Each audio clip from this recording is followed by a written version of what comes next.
Set 8 hype is at an all-time high. It is so high that in order to hit Challenger in NA, it has gone from about 850 to 900 LP all the way down to approximately 700 LP. And why is that? Well, it's because of people like me who have decided to stop playing set 7.5 and decide to play the new set 8 content on PBE. In today's video, I was able to get into an organized PBE lobby filled with challengers. We played 3 games together and I'm going to highlight one of those games. Enjoy the video. Alright, let's get into the game. So as you can see, I go tier. I like going tier start. I'm pretty comfortable playing AP in this set. It's a pretty breath of fresh air to be able to flex AP in this set, considering last set.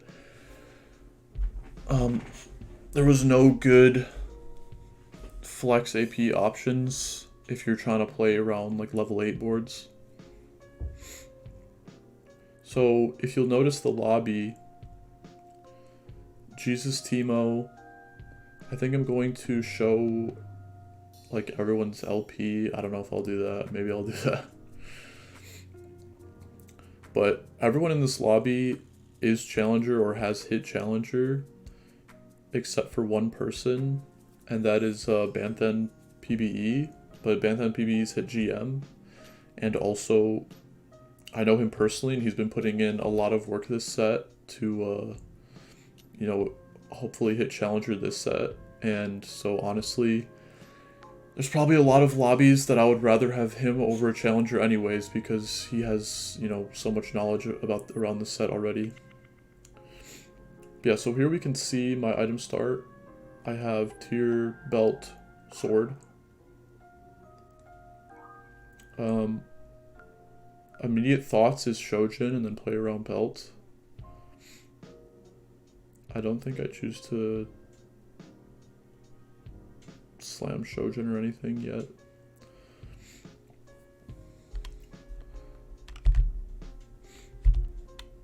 I'm definitely going to be fast forwarding a little bit so that, you know, it doesn't take forever to get through the whole game.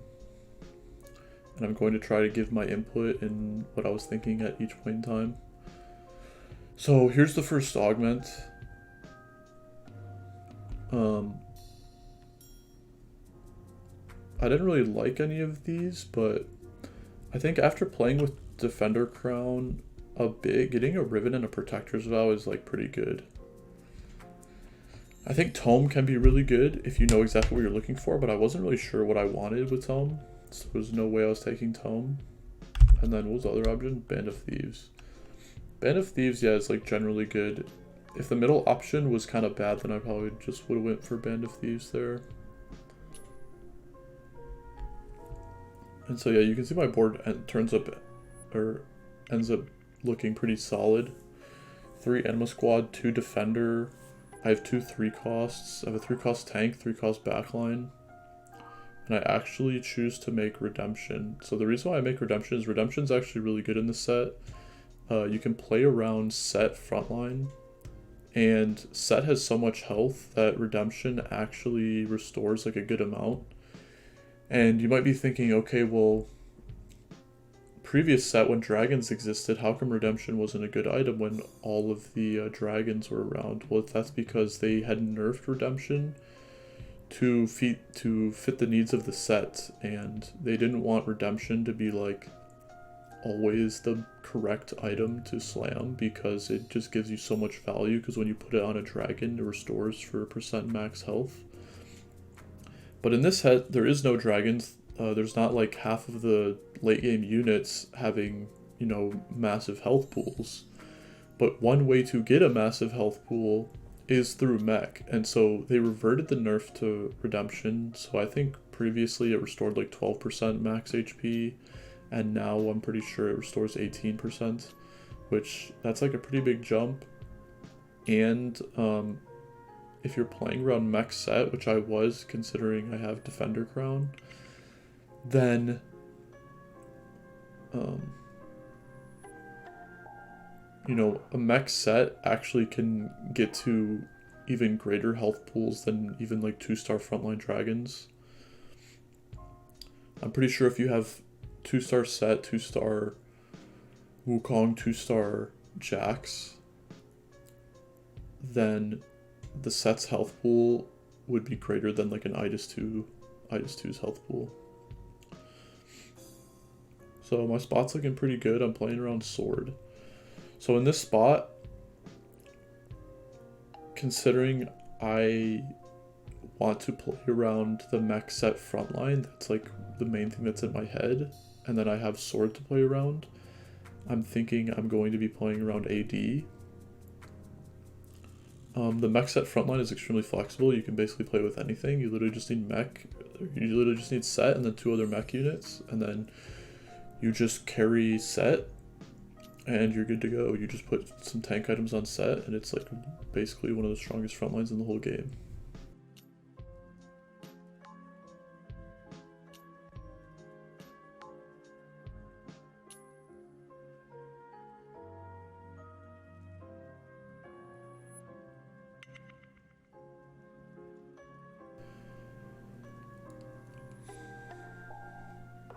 So another good thing to note is that Enema Squad is a trait that scales kind of like Lagoon. Lagoon, you had Lagoon stacks and that would give you money and items and, you know, reforgers and all that. But instead of Enema Squad giving you any form of rewards, your Enema Squad units lifetime gain HP. So if you have Anima Squad from the very beginning of the game, you can always look to try and carry a late game Anima Squad unit either in like a Vayne 3, Riven 3 reroll, or choose to go AP and then play MF. And so since I'm last pick, I'm glad to get the bow off Carousel. So again, I'm thinking I'm playing AD. So I use the bow. Normally the sword is a separate item and the bow is a separate item. But then of course I can still make GS. I'm trying to figure out what my best board is here. I'm still streaking. I'm trying to make sure I win. I did power level the previous turn. And I think what I'm going to do is I'm just going to go through until I see my second augments, and then I'm going to start going through the games. I have some key points written down. I don't want to be here for the whole game. I definitely want to show you guys the best, like, the portions of the game that you can learn the most from and stuff like that, the most exciting parts of the game.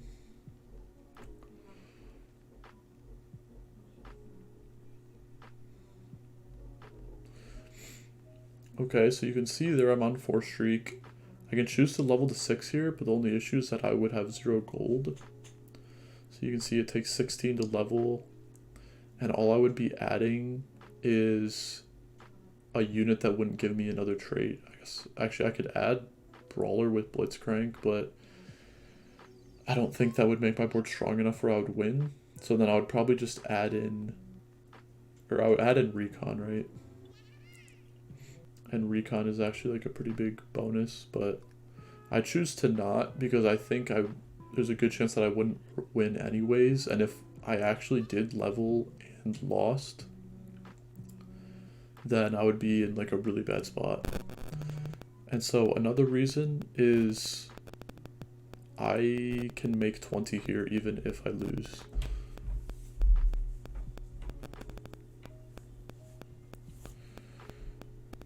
So yeah, again, this is a pretty sweaty lobby. This is a lobby filled with challengers.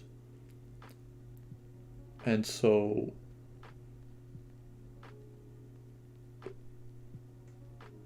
another thing is like, not only is the lobby filled with challengers, but it's filled with people that have had like a lot of experience playing PBE. Like, I've played, you know, probably around 80 to 100 games, maybe even more. I'm not even certain. And then I know some of these people in this lobby, so I know that they've been playing a lot of games as well. And you know, just because you're a challenger doesn't necessarily mean you're like 100% going to be like the best player all the time. You know, at the beginning of the set, you still need to learn what all this stuff does. But basically, what I'm trying to say is, everyone in this lobby is not only a challenger, but they also have plenty of experience in the set, so this is like a pretty competitive lobby.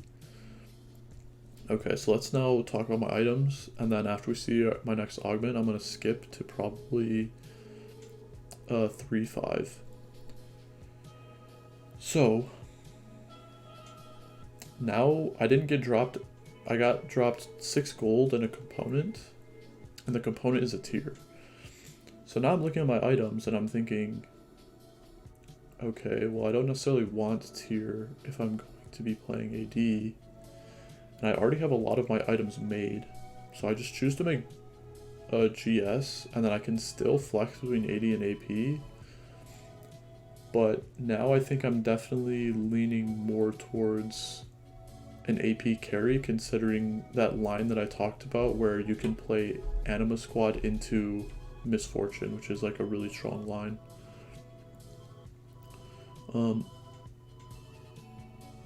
After we see the augment, I think I'm going to go over kind of what other people are playing. You can see this guy has Triforce, another guy has built diff. There's someone else that has Spellslinger, Spat. Okay, so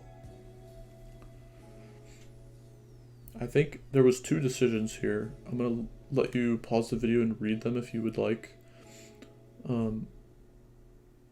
But I think the 2 decisions are reroll or choose the Cho'Gath augment, and the Cho'Gath augment basically gives my whole team MR. And what I did is I scouted the whole lobby, and basically like a lot of people were already committed to playing AP, so I thought the Cho'Gath augment was good. I could basically choose to play him the entire game, and he's basically like a mystic bot. He gives my whole team MR, and then his own MR gets doubled. And Cho'Gath honestly is not, you know, that bad of a unit even in the late game, because at least he provides mana reave and stuff like that. Okay, so I'm gonna skip to carousel real quick, and then we'll look at the carousel.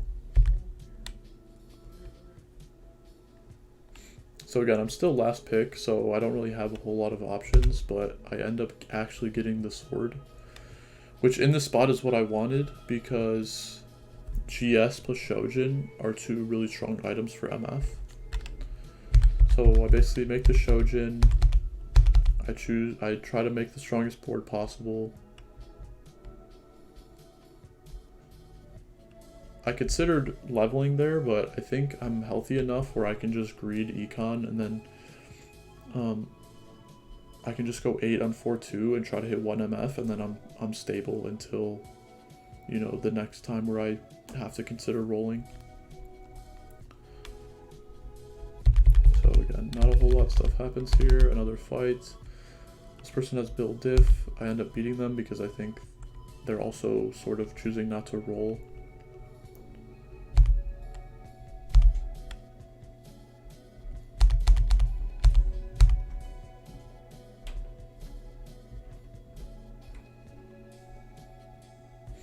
And then I get pretty lucky here. I get dropped a tome, which is, I mean, obviously that's a high roll. And I end up getting Mascot Spat, which is pretty good, although I don't really plan on going vertical Mascot, and I only ever play either 3 or 2 Mascot for the rest of the game, so even though it's like a big, you know, high roll, I don't think it necessarily was like game breaking or anything. It definitely helped me at stage 4 for sure, because just getting the extra Mascot, you know, the difference between 2 and 3 Mascot is actually a pretty significant jump, considering as soon as a Mascot dies, the bonus gets upped. Actually, you can see the Remus there. I guess they don't have the Remus properly programmed to dance on the sidelines, because most units do when you put a Mascot Spat on them. But yeah, Mascot is pretty similar to like Jade if you're trying to get more familiar with the set. Jade is kind of like team healing if you can get everything under your Jade statues, and Mascot is basically team-wide healing that gets stronger after your Mascot's units die. And so, yeah, if you wanted to pause and look at the augments that I was chosen, I believe it was Loaded Dice, Verdant Veil, and Civilian Spat. Civilian Spat is honestly not that powerful, but in a comp where I'm playing around MF, it is 100% worth a Prismatic. Because being able to not have to play either Sivir or Galio in the late game, where you can choose to play, you know, Sivir, Janna plus Civilian Spat to get 3 Civilian, that is really big. If you don't know what Civilian does, it gives your whole team mana.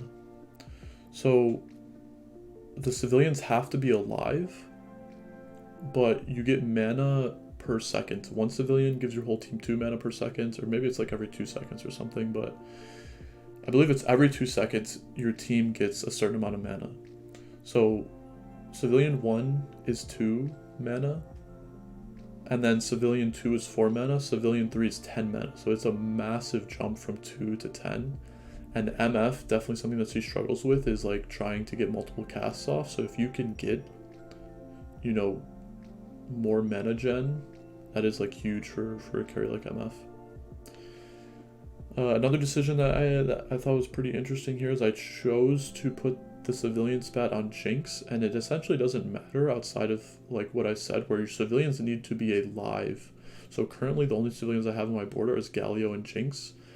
But Jinx has the Prankster alongside of Echo, so there is a good chance that Jinx is going to be staying alive longer into the fight, because even when the front line falls and they, you know, jump on the back line, Jinx will utilize the Prankster and kind of jump to a safe hex.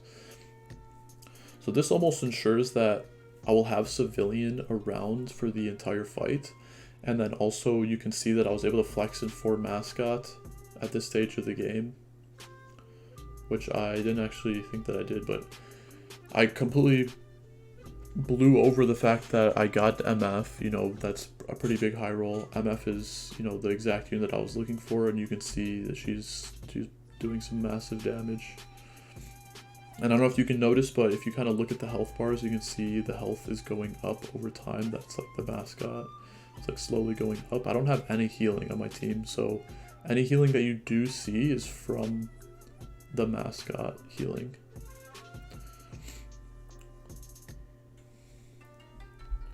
Okay, so at this point in time, I have 2 really solid items, but I need a 3rd damage item. I already have a lot of tank items.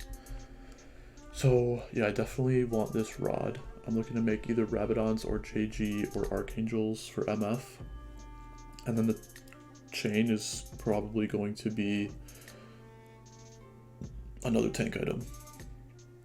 So it's pretty crazy to see how many items I have on my team. Considering this set, you're definitely going to be left with way less items because there's no treasure dragon to give you, you know, like a surplus of items. And you can see right here, I hit a pretty big high roll where I hit Gen on 8, which, you know, it's not 1%, it's still 4%, so it's not like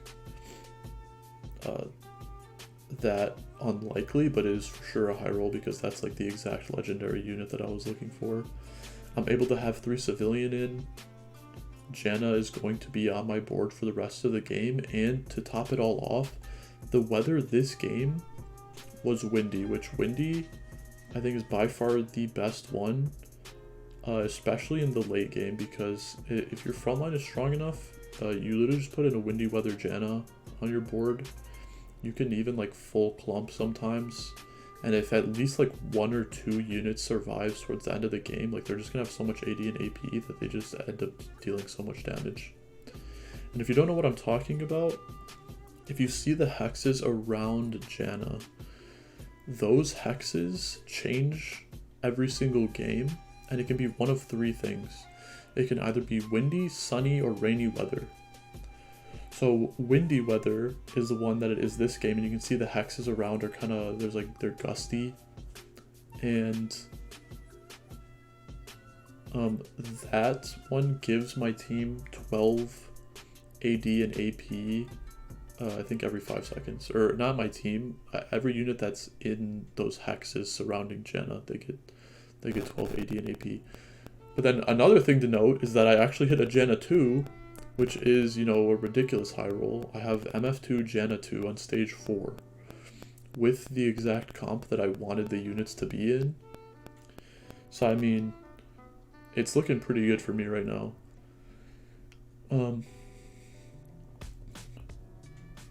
Now, of course, you know, this comp is something that I have theory crafted with a lot of the people that I've been talking to with the game.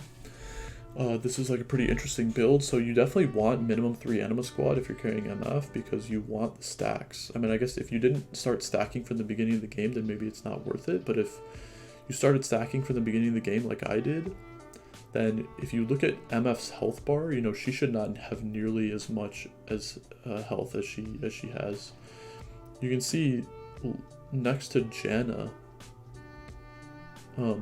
she has more health than a Janna 2, which they're like similar units. You know, Janna's support and MF is carry, but like MF for sure would have significantly less health than Janna if Anima Squad was not in.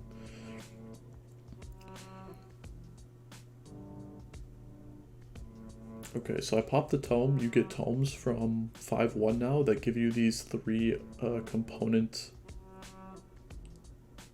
like armories types of things. And yeah, I really wanted JG because I think Rabadons could be strong, but the thing is I have this Janna in, and the Janna is giving me enough AP that I realistically don't need more AP than what I currently have. Another thing to note, so yeah, so this is the comp that I have definitely thought to be the best MF comp, or like the one that you should be trying to achieve. You know, you definitely have to play flexibly, so you can't always, you know, pick and choose exactly how you want your comp to look, but if you're in a spot where you can get a comp to look a certain way, then this is how you want to build the MF comp. So normally you might not have this Cho'Gath augment, so you just drop any unit for Cho'Gath, but then also normally you wouldn't have a civilian spat. So in a regular game where you don't have the extra civilian, you would basically just play Galio over Cho'Gath, and then that is your team. But because of the civilian spat and the mascot spat, that's basically, those are Galio's traits, I'm able to circumvent using Galio, and I can basically pretend like I have a Galio on my board for the traits without actually having him on my board. And then I can still utilize the augment that Cho'Gath gives, which is MR for my whole team. Okay, so starting to get to the later stages of the game, there's 6 people alive. You can see there's a built diff board.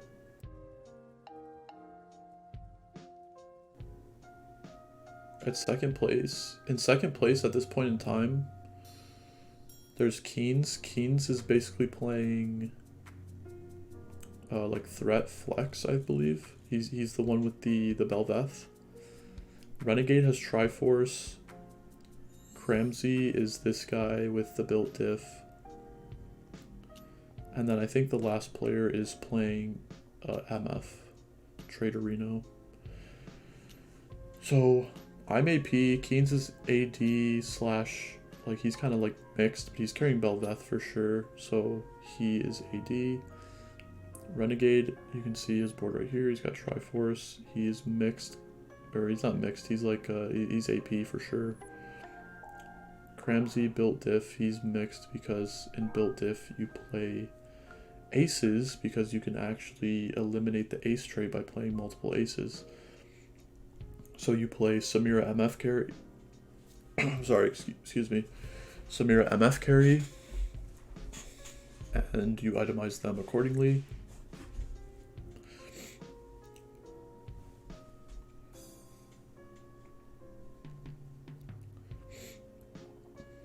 What are some other things? So you can kind of see how much MF is able to cast. You know, her mana pool is really high. I don't know if you have experience playing on PBE or playing with MF, you might like be looking at this and being like, why is this MF casting like 4, 5, 6 times a fight? Because normally if you have an MF and, you know, she gets like 1 cast off and then maybe like 2 casts off towards like the end of a fight through like normal means, but it's because the civilian, I mean 3 civilian is, yeah, it's so much mana generation. MF is Anima Squad Ace. She has like basically a built-in gold collector. Is that what it's called? Yeah. So she executes units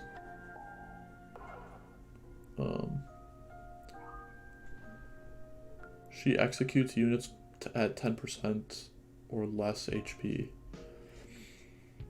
So yeah, you can see that when she ults, she normally at least executes 1 unit. There's kind of like a random dead unit.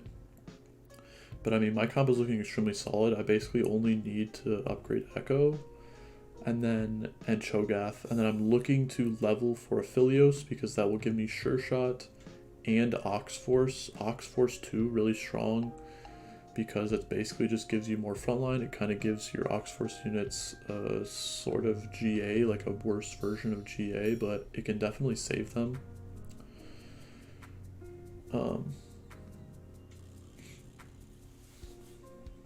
Yeah, I mean, you can just see like this MF is going to town. I'm getting the healing from Mascot. This Jenna is just making my MF do so much damage because the AP is stacking over time. I'm getting AP bonus from Anima Squad. I'm getting more health from Anima Squad. And I'm just continuously racking up the fame because my MF is getting so many of the kills. You know, they definitely balanced MF around. Like, I think they did a really good job at like, not only theming the units, but then also balancing the units around their traits. MF benefits from getting the kills, and she is an ace unit that executes units that are below 10% HP, so she will almost always be the unit getting a kill. They're not, like, if something has, like, Sunfire effect on them, you know, and then, like, sometimes the units are, like, randomly dying through other means. That's just not going to happen when she's executing them. So yeah, so I mean, again, we're even further into the game. People are starting to get low HP pools. I think after this, I'm going to skip around a bit because, you know, I'm high rolling for sure. You see this guy, he was going for LeBlanc 3, and he wasn't able to hit LeBlanc 3 with Think Fast. And then I'm just sitting here with MF2, Janna 2 on stage 4, like literally the board that I want to carry into the late game. I'm gonna skip this. And then, you know, roll downs are definitely parts in where you can learn the most. I didn't really talk about my roll down last game, but I mean like earlier in the game. But the thing is, I didn't really roll that much. I just rolled for 1 MF, and then there was one turn where I rolled to like hit upgrades, and that's when I hit the Janna 2. So this game, I'm not rolling down on 8 because, I mean, I basically have my entire team. And the only way that I can get stronger is by adding, you know, Aphelios on my board and getting this Cho'Gath 2. And again, you can see the high rolls continue. I literally leveled to 9, hit Aphelios 2 with 30 gold, and hit my Cho'Gath. So my entire board is upgraded except for Echo. This is my full comp. I don't really think that this could get any stronger.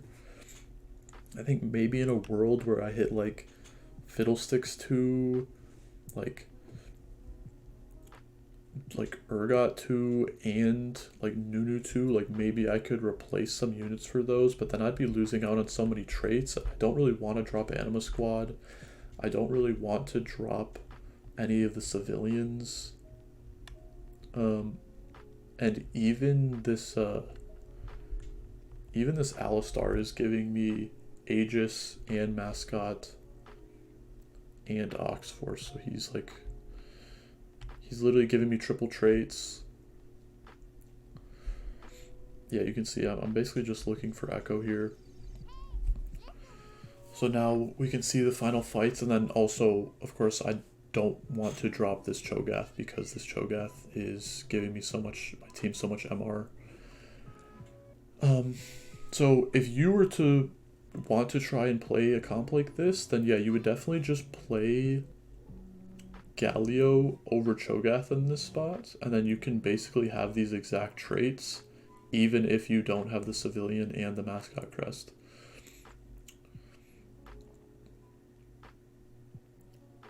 Okay, so for the last couple fights, I think I want to talk about how I'm positioning. So it's me in the 1v1. Keynes ends up beating, I believe, Kramzi's Ghost or something like that. And so, again, just looking for Echo. I find it, but I'm 1 gold off. His board is incredibly strong. Something to note is that I don't really like greeting Jenna that much. I know I'm greeting it on the Echo here where I could just be frontlining him, but I already have like a decent frontline. I don't need, like, he's just gonna walk up anyways. So I just throw him in the weather cause why not? And so something that I'm looking out for here is I'm just holding my Cho'Gath in front of where I think his biggest clump is, and if he's going to swap, then you know, I'm going to move my Cho'Gath into his clump because Cho'Gath has that big beam that mana reaves everyone it hits. So something that I was looking for is just mana reaving his whole team, but as you notice, you can see in the middle of the board, he actually chooses to move this Galio and this Alistar to the left of the board. So he moves it one to the left, and then he moves the Galio all the way over, and so talked to him after this game and he said he did that because he was trying to bait my MF ult. So you can see my MF is targeting those units, so if she were to ult right now, then she would just be hitting those units, and then, you know, her entire ult would not be casting towards the big clump of units. But what actually ends up happening is his Nunus run right into my MF, and then she actually just like obliterates these Nunus.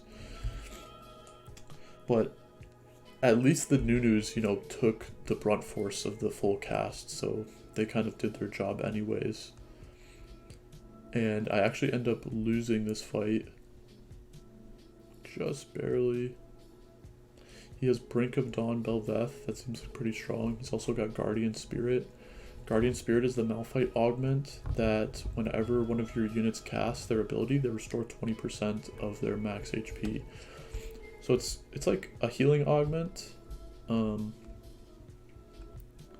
It definitely can be substitute for like CB or like a healing item. And it's also really good on units that cast a ton. Belveth has very low mana pool, so she's casting a ton, so that's a pretty good combo. And so now I'm kind of thinking like, okay, I'm pretty sure I just want to same side my MF to make sure that her cast like just shoots their entire team instead of, you know, getting it wasted. And I was prepared to swap, but then at this point in time I'm like, okay, he's swapping his whole team, and so I just kind of make sure my front line is holding strong here. And I think maybe he wanted to swap, but then he also sort of realized like that would be kind of difficult to make the full swap. I think definitely something that he could have done is try to not greed the Janna so much. But to be honest, like the Janna is so broken that it might like almost always be the play to greed Janna. So yeah, I think that was the second of the 3 games that we played, and of course I'm going to showcase the one that I get first because one, I kind of knew exactly what I was doing throughout the whole course of the game, and I wanted to show you what some of my thoughts were at each stage. And then another thing is I kind of wanted to showcase what a high roll might look like, especially a high roll going into what I think to be like one of the coolest comps. You know, all of the traits in that comp work so well, and I hope you guys learned, you know, at least something. You know, there's lots of I've been playing lots of games, and there's lots of like neat things about this set. The set is definitely very flexible, and I hope that when it goes live, you know, it stays that way and there's not some meta where it's like too rigid. But honestly, I think it would be pretty hard for it to be rigid at any point in time, especially with hero augments. You know, hero augments have a downside where it kind of feels bad to get a bad hero augment sometimes, but then the upside to hero augments is that the game is not so rigid. You know, there are some hero augments that allow you to take specific paths to play certain comps that are significantly more viable with the hero augment than without. But yeah, that's kind of a lot. Let me know if you liked this video. I haven't done too many commentary videos, but I'm definitely going to be doing more. When the set goes live, I'll try and do some commentary videos for lobbies of, you know, higher level players and then give my input. Let me know if you think you enjoyed the length of this video. Do you think it was best to have the video be showcasing most of the game, or should I only choose some specific key points to take away? Because I think there's benefits to both. You can either have certain key points from a game to like learn one or two things, but then the issue with that is that sometimes you don't get to see the whole picture of a game. And when you don't get to see the whole picture of a game, sometimes that makes it so it's harder to understand why certain players made the decisions that they made. But yeah, I think that's good for me for now. Thanks for watching. Set 8 comes out December 7th. Lots of stuff planned until then. Yeah, thanks for the support. Like the video if you liked it. Subscribe if you like the content that I've been pushing. Thanks for watching again. I don't know, I feel like I've said that like 10 times. Owlvado out.